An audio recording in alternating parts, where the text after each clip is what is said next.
Bonjour mes chers élèves, j'espère que vous allez bien. La leçon d'aujourd'hui, c'est la lecture. Séance 2. Premièrement, on va commencer par relire le texte. Alors faites attention. Des glaçons surprises.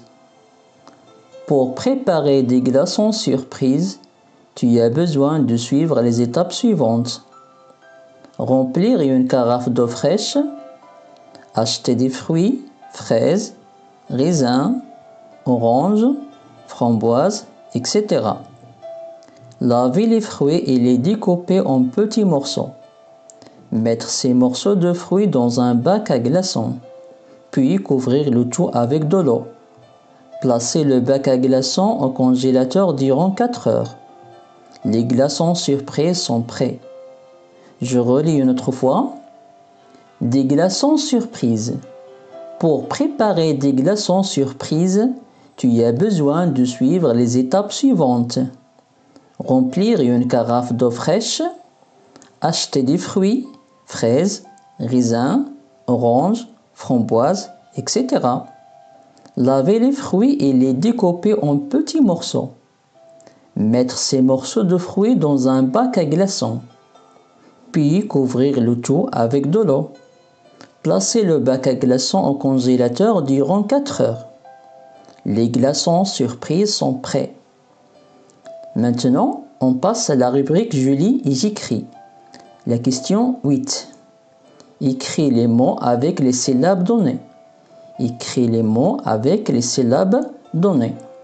Les syllabes ré, con, son, j'ai, teur, gla, zin, la.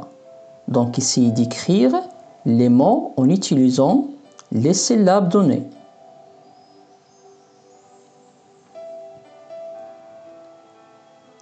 Alors observez le premier dessin à droite ou bien le premier dessin à gauche.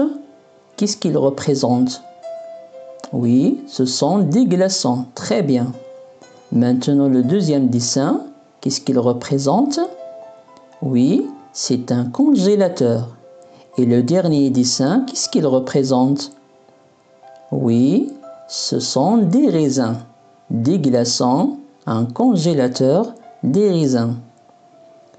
L'exercice suivant coche ce qui a le même sens que la phrase du texte. La phrase « Remplir une carafe d'eau fraîche ». Remplir une carafe d'eau fraîche. Regardez le dessin à droite, il représente une carafe d'eau fraîche. Alors, quelle est la phrase qui a le même sens? Est-ce que c'est choisir une carafe d'eau fraîche, ou bien vider une carafe d'eau fraîche, ou bien couvrir entièrement une carafe d'eau fraîche? Allez-y, réfléchissez bien et cochez la bonne réponse, c'est-à-dire la phrase qui a le même sens que la phrase remplir une carafe d'eau fraîche.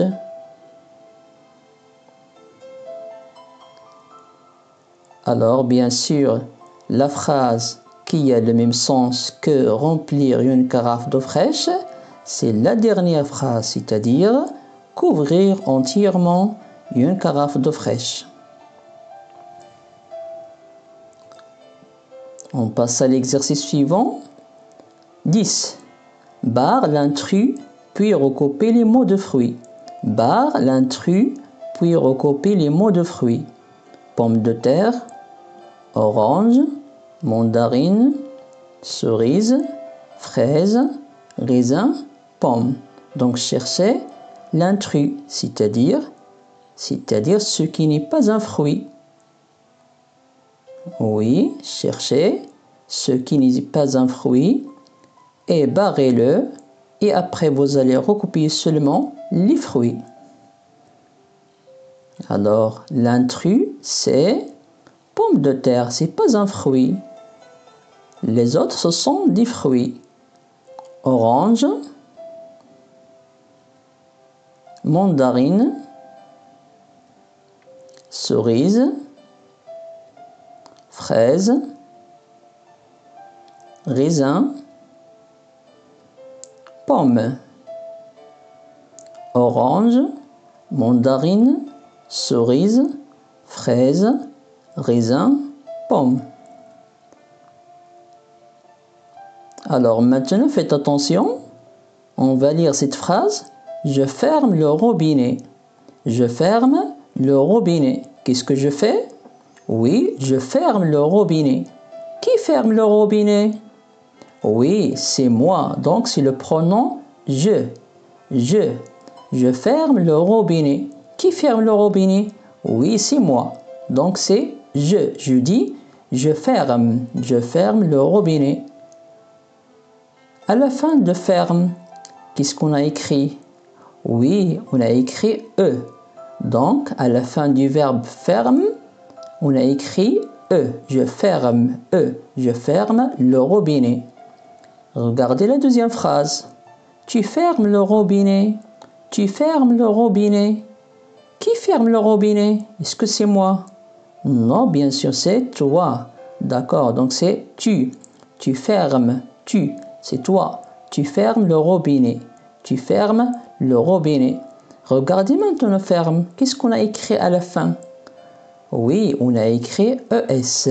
On a écrit ES. Donc tu fermes ES à la fin. Maintenant, prenez vos ardoises. On va faire la même chose pour ces deux phrases. Alors, je cache les couteaux. Je cache les couteaux. Qui cache les couteaux? Oui, c'est moi, donc c'est je. Qu'est-ce qu'on va écrire à la fin de cache? E ou bien ES? Oui, bien sûr, c'est E. Donc je dis, je cache les couteaux. Je cache les couteaux. Très bien. La deuxième phrase, faites attention. Tu prépares une salade. Tu prépares une salade. Qui prépare la salade? Oui, c'est toi, donc c'est tu. Qu'est-ce qu'on va écrire à la fin de prépare? E ou bien ES? Oui, bien sûr, on va écrire ES. Donc, tu prépares une salade. Tu prépares une salade. La phrase suivante. Je découpe les fruits. Je découpe les fruits. Donc, le pronom c'est je.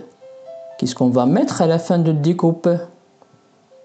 Oui, je dois mettre un E. Et je vais écrire je découpe les fruits. Je découpe les fruits. Très bien. On passe à la dernière phrase. Tu y achètes un dessert. Tu y achètes un dessert. Faites attention. Ici, on va employer tu.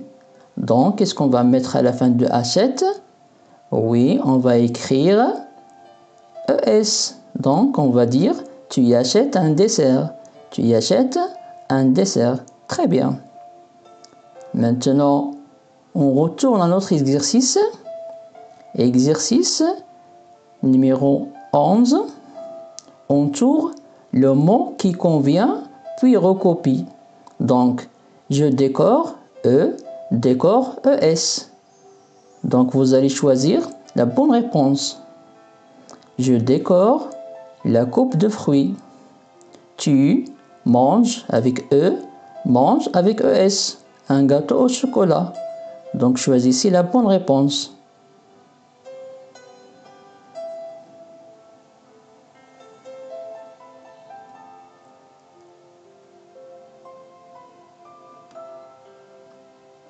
D'accord, maintenant on passe à la correction. Donc premièrement, on va entourer la bonne réponse et après on va la recopier. Alors, je décore E ou bien ES. Oui, avec E à la fin. Donc, je vais écrire décore avec E à la fin. La deuxième phrase, tu manges ES à la fin. Je vais écrire mange avec ES à la fin.